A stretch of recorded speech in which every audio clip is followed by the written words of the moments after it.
Bienvenidos a otro episodio más de Sionismo, una identidad. Un podcast donde exploramos la relación milenaria del pueblo judío con la tierra de Israel y cómo esa tierra ha moldeado la identidad judía a lo largo de la historia. Hoy hablaremos de David Ben-Gurión, el primer ministro de Israel y uno de los principales arquitectos del Estado judío moderno. Su vida refleja la transición del pueblo judío de la diáspora a la soberanía nacional, pasando por la organización política del Yishuv, la lucha contra el mandato británico y la consolidación de un país en condiciones extremadamente difíciles. David Ben-Gurión nació el 16 de octubre de 1886 en Plonsk, Polonia, entonces parte del Imperio Ruso, como David Grun. Su padre, Avigdor Grun, era abogado y miembro activo del movimiento Jove Veitzion. Su madre, Seindel, murió cuando él era niño. Desde temprana edad se interesó por el sionismo y a los 14 años fundó el grupo juvenil S, que promovía el estudio del hebreo y el renacimiento nacional judío. En 1904 comenzó estudios de Derecho en la Universidad de Varsovia. Allí se unió al partido Poale-Zion, una organización sionista socialista que combinaba el nacionalismo judío con el marxismo. Participó activamente en la Revolución Rusa de 1905, fue arrestado en al menos 2 ocasiones y estuvo bajo vigilancia policial por sus actividades políticas. Estas experiencias lo radicalizaron aún más y reforzaron su convicción de que los judíos necesitaban un Estado propio. En 1906 emigró a Palestina, que entonces era parte del Imperio Otomano. Trabajó como agricultor en Petah Tikva, Rehobot y otras localidades. Se integró a Asomer, una organización judía de defensa pionera. En esta etapa adoptó el hebreo como lengua de uso cotidiano, abandonando el yiddish y el ruso. También publicó sus primeros artículos en hebreo, muchos de ellos firmados aún como David Grun. En 1910 adoptó el nombre Ben-Gurión, tomado de un líder judío que aparece en fuentes históricas del período del Segundo Templo. En 1915, en medio de la Primera Guerra Mundial, los otomanos expulsaron de Palestina a varios líderes sionistas, entre ellos Ben-Gurión. Se trasladó a Nueva York, donde trabajó para promover el sionismo entre los inmigrantes judíos y para organizar el alistamiento en un cuerpo militar judío. Allí conoció a Paula Munbeis, una enfermera rusa judía con la que se casó en 1917. Juntos tuvieron 3 hijos. En 1918, Ben-Gurión se unió a la Legión Judía, una unidad de voluntarios organizada por los británicos para combatir en Palestina. Como parte de esa unidad, regresó al país y participó en operaciones contra las fuerzas otomanas. Al finalizar la guerra y con el establecimiento del mandato británico en Palestina, Ben-Gurión emergió como uno de los líderes más prominentes del Yishuv, la comunidad judía local. En 1920 fue uno de los fundadores de la Histadrut, la Federación General de Trabajadores Hebreos de Eretz Israel. Esta organización no era solo un sindicato, sino un ecosistema económico completo. Tenía fábricas, empresas agrícolas, bancos, cooperativas, un sistema de salud propio y el periódico Dabar. Como secretario general de la Histadrut entre 1921 y 1935, Ben-Gurión usó esta plataforma para consolidar el poder económico y político del movimiento laborista sionista.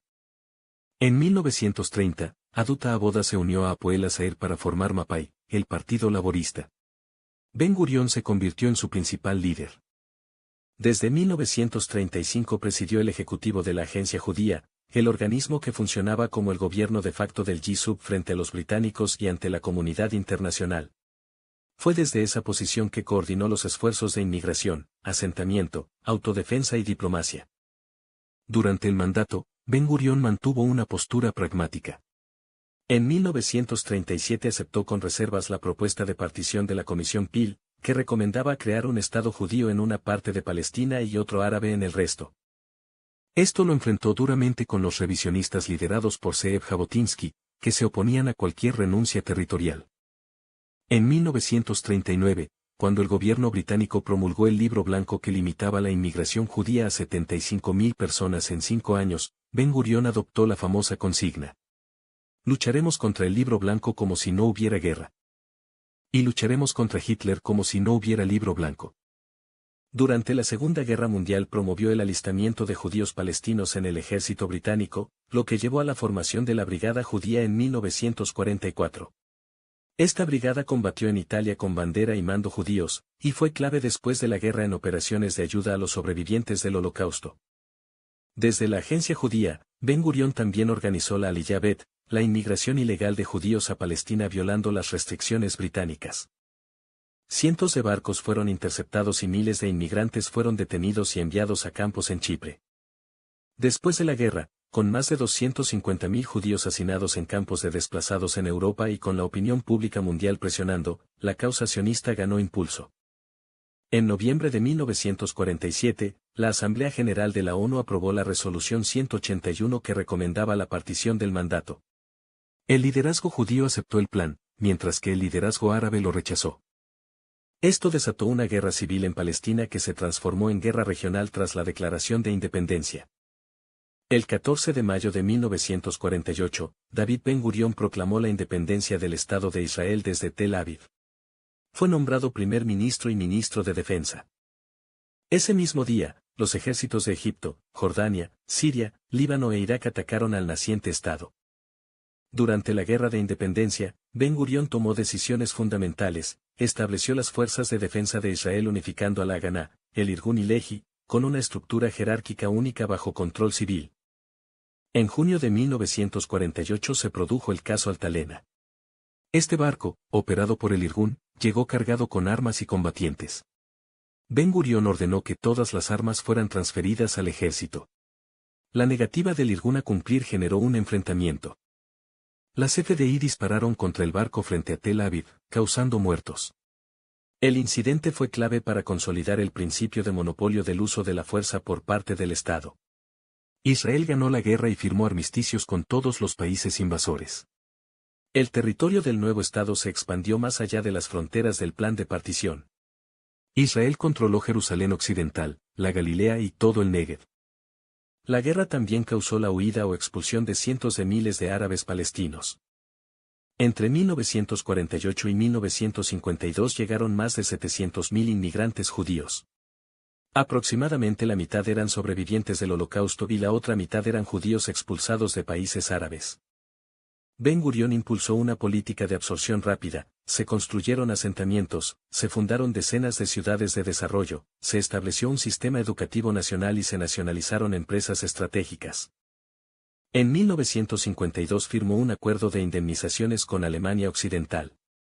El canciller Konrad Adenauer acordó pagar a Israel 3.000 millones de marcos en productos, bienes y pagos en efectivo durante 14 años.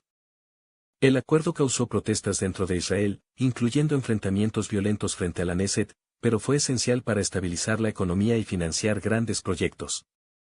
En 1953, Ben-Gurión renunció como primer ministro y se fue a vivir al kibutz Sde-Boker, en el desierto del Negev. Quería dar el ejemplo de un nuevo ideal sionista centrado en el desarrollo del sur.